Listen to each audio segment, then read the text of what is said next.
जिल्हा न्यायालय उतारा क्रमांक 26. Ready start. फौजदारी प्रकरणामध्ये आरोपी विरुद्ध कुठल्याही संशयापलीकडे गुन्हा सिद्ध करण्याची संपूर्ण जबाबदारी अभियोग पक्षावर असते.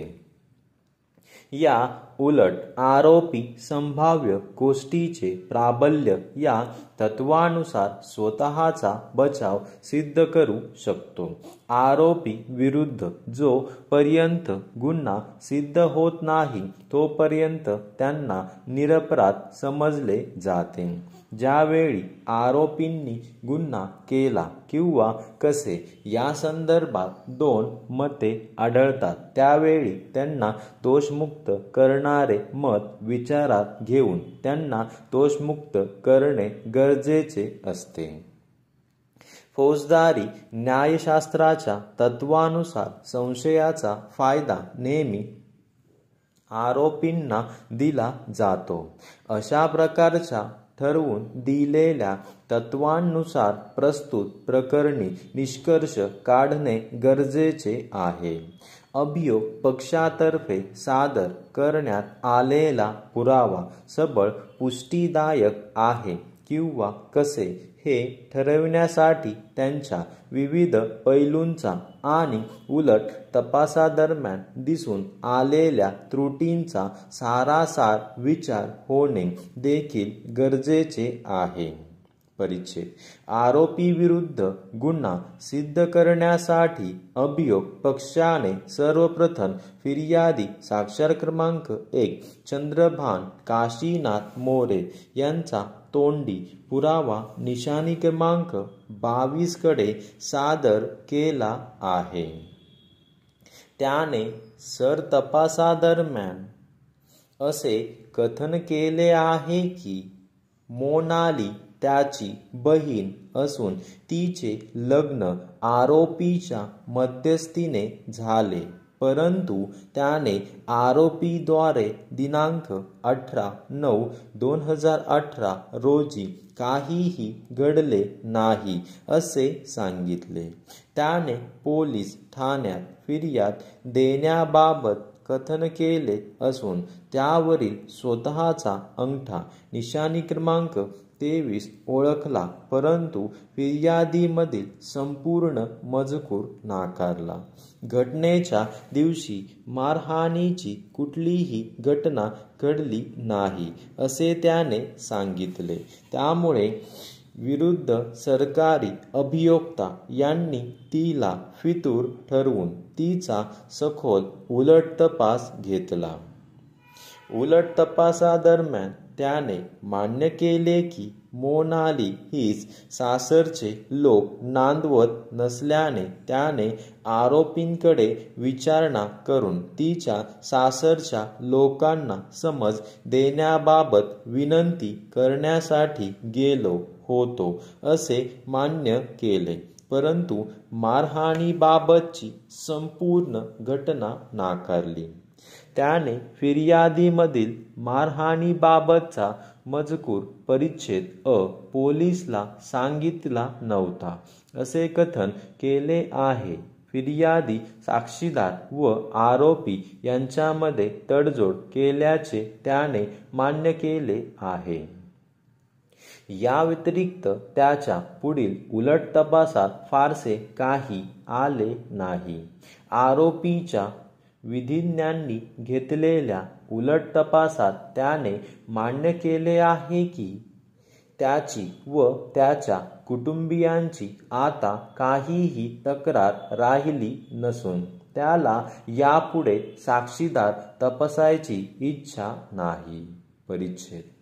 अभियोग पक्षाने साक्षीदार क्रमांक 2 श्याम संजय मोरे या जखमी साक्षीदाराचा तोंडी पुरावा निशाणी क्रमांक 24 कडे सादर केला आहे.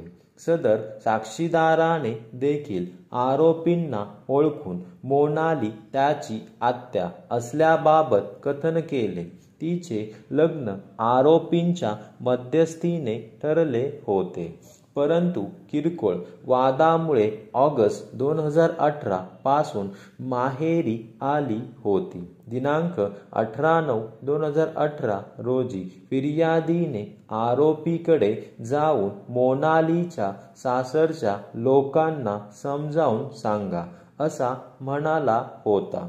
त्यावेळी त्याच्यात किरकोळ वाद झाल्याने फिर्यादीने पोलीस ठाण्यात तक्रार दिली होती असे कथन केले आहे. तथापि आरोपींनी त्या दिवशी त्यांना लाकडी ढपलीने कुठलीही मारहाण केली नाही असे कथन त्याने सरतपासात केले. सदर साक्षीदाराने अभियोग पक्षात सहकार्य न केल्याने सरकारी अभियोक्ता यांनी त्यास फितूर ठरवून त्याचा उलट तपास घेतला. उलट तपासादरम्यान त्याने मान्य केले की त्यांची व आरोपींची न्यायालयाबाहेर तडजोड झाली आहे. आता मोनाली ही देखील नांदायला गेली आहे. त्यामुळे त्यांच्यात तडजोड झाल्याने आरोपींना शिक्षा होऊ नये अशी त्याची इच्छा आहे. आरोपीद्वारे घेण्यात आलेल्या उलट तपासात देखील त्याने मान्य केले आहे की त्याची व त्यांच्या कुटुंबियांची काहीही तक्रार राहिली नाही. परिच्छेद अभियोग पक्षातर्फे सादर करण्यात आलेल्या एकंदरीत तोंडी व कागदोपत्री पुराव्याचे अवलोकन करता आरोपींनी फिर्यादी व साक्षीदारांना मारहाण केल्याची घटना कुठल्या संशयापलीकडे सिद्ध होऊ शकली नाही. सदर दोन्ही साक्षीदारांनी ज्या काही बाब होकारार्थी स्वरूपात मान्य केल्या आहेत त्या बाबीच्या आधारे मारहाणीची घटना झाल्याचे सिद्ध होऊ शकत नाही. त्यामुळे सदर मान्य केलेल्या बाब आरोपींना गुन्हेगार ठरवण्याइतपत पुरेशा नाही. परिच्छेद मूळतःच सरतपासादरम्यान फिर्यादी व साक्षीदार फितूर झाले असल्याने मुख्य घटना सिद्ध होऊ शकली नाही. सदर घटनेसाठी महत्त्वपूर्ण साक्षीदार क्रमांक 2 श्याम मोरे हे देखील फितूर झाले असून फिर्यादी देखील फितूर झाले आहेत. मूळ घटनेबाबत बळकटी व पुष्टी आणणारा कुठलाही पुरावा अभिलेखावर येऊ शकला नाही.